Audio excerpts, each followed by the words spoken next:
So I decided rather than just having a straight path, I want to create a box instead.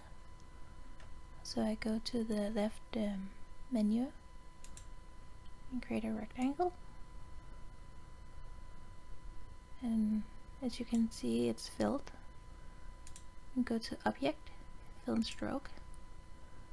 And we can remove the fill. Now there's nothing to quickly. I'll go to Stroke Paint right next to it.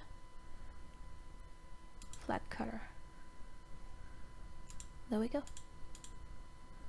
And if we want some fill, we can go back here and we can make it transparent.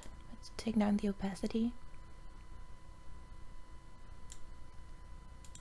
We can go back to the Stroke Paint and we can change the color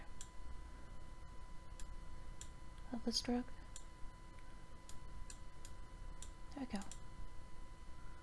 I think that's really neat. And that's it. Bye.